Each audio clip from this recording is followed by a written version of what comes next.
10 minutes for the first intervention and to 5 minutes for the second intervention, and should be made by delegations from the seats. I called on the representative of Bangladesh. Mr. President, Bangladesh is taking the floor in exercise of right of reply in respect of the statement made by the Union Minister for the Office of State Councillor of Myanmar this morning. Mr. President, we were outraged to witness another blatant demonstration of falsehoods and fabrications by Myanmar. Myanmar's statement on the developments in Rakhine, particularly on the bilateral repatriation process, is not only concocted, it is grossly misleading. Bangladesh strongly rejects such baseless accusations, falsification, and misrepresentation of facts. We emphatically reject the allegations made that Bangladesh is harboring terrorists from Myanmar. Bangladesh, under the leadership of Prime Minister Sheikh Hasina, maintains a zero-tolerance policy to terrorism, terrorist financing, and other drivers of terrorism. We do not allow our territory to be used by any terrorist entities under any pretext. Our track record in countering terrorism with due respect to human rights has earned us appreciation in all forums. Myanmar, on the other hand, needs to look at its own mirror. Myanmar's track record of inhuman treatment of its ethnic minorities is nothing new. It is their state policy, a deliberate policy of exclusion and persecution of their own people that instigate insurgency and turns the country into a breeding ground for all kinds of organized crime. Rather, it was Bangladesh who has been repeatedly offering meaningful security cooperation to Myanmar. However, without showing any interest, Myanmar continues to resorting to unsubstantiated blame game. As we speak now, a deadly conflict is going on in Rakhine State. Despite the global call for ceasefire by the UN Secretary General, Myanmar has deliberately kept Rakhine State out of the purview of the ceasefire in order to implement its genocidal campaign against its own people, the Rohingyas. Bangladesh was one of the first countries to join the global ceasefire call. Mr. President, now let me turn to the issue of repatriation. First of all, the Rohingya issue is not a bilateral issue. It is Myanmar's internal problem. As my Prime Minister reiterated in this August Assembly earlier this week, the Rohingya problem has originated in Myanmar and its solution lies in Myanmar. By virtue of being Myanmar's neighbor, we have become victims of their internal policies and actions, resulting in over 1 million of their nationals taking shelter in our land. We have been persistently calling for resolving this protracted problem through dialogue. It was in good faith that we entered into bilateral agreements with Myanmar.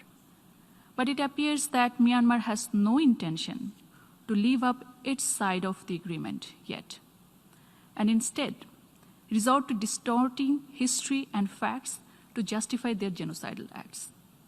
The unsubstantiated claims and undue accusations made against Bangladesh today by Myanmar's esteemed minister was done to avoid their own obligations for the repatriation and reintegration of the forcibly displaced Rohingyas in safety and dignity. Obviously, the conditions are so bad that not a single Rohingya has agreed to return voluntarily. The international community and the UN agencies are witness to that. We call upon Myanmar to open up Rakhine State to the international organizations, to the UN, media, and the member states to observe the situation on the ground. Mr. President, it is not unknown to anyone in this forum, after the extensive hearing in the International Court of Justice in December 2019, what caused the forced displacement of the Rohingyas from Myanmar. During the hearing, Myanmar's efforts to downplay the magnitude of the atrocities were witnessed by the whole world. The world saw in utmost dismay how Myanmar's state councillor refrained herself from referring to these persecuted people even as Rohingyas, except on one occasion. Today, 1.1 million Rohingyas are sheltered in Bangladesh. These Myanmar nationals fled for their lives in the face of carnage unleashed by Myanmar junta in August 2017 in the name of clearance operations. The whole world watched in utter horror as tens of thousands of innocent Rohingyas, with a large majority of them being women and children, fled burning homes and villages, rape and murder. Mr. President, what did Bangladesh do? We opened our border and we saved lives. We acted in good faith. In a gesture of good neighborliness, we negotiated bilateral arrangements for return. We have tried to arrange repatriation process under those instruments, yet not a single Rohingya agreed to go back. In the backdrop of Myanmar's persistent claim that they were ready to receive the Rohingyas, we agreed to facilitate repatriation on 2 occasions, in November 2018 and August 2019. Unfortunately, not a single one cleared by the Myanmar agreed to return on the apprehension of their further persecution and lack of any visible action on the part of Myanmar to address their core concerns.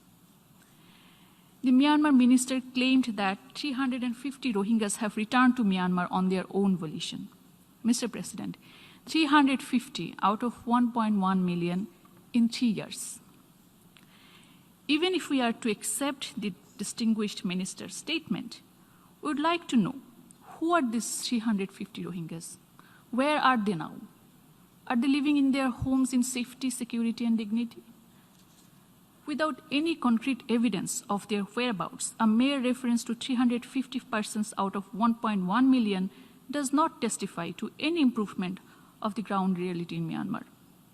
Clearly, that has not convinced a single Rohingya sheltered in the camps to return home. Mr. President, why? Why they do not want to return home? Because they do not trust Myanmar. They're afraid of their lives. They do not know what awaits them in Myanmar. Reports still come in every day of continued isolation, discrimination, and clearance operations, obliterating villages, wiping out entire habitats, even changing maps. Where do they return to, Mr. President?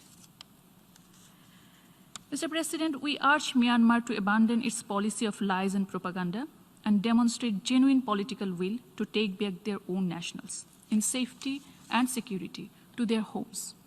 Myanmar needs to assure their people that when they return, they won't be killed again, they won't be raped again, they won't be tortured again. Myanmar should undertake visible actions, not just seek the attention of the international community by making hollow calls to take back their citizens. Myanmar must address the real causes that are preventing the displaced Rohingya from going back voluntarily, and not go on a charade of falsehoods and shifting the blame and onus on its neighbors. It is not Bangladesh's responsibility to keep bearing Myanmar's burden again and again.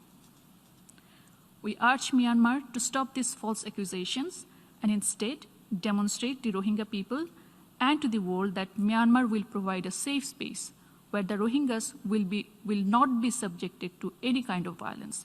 They will have proper homes, access to education, health, and livelihood. We request the international community to help Myanmar to provide those facilities. And Bangladesh stands ready to engage with Myanmar for the repatriation and rehabilitation of the Rohingya people. Myanmar needs to have genuine intent and political will to address this and earn respect internationally. Thank you, Mr. President.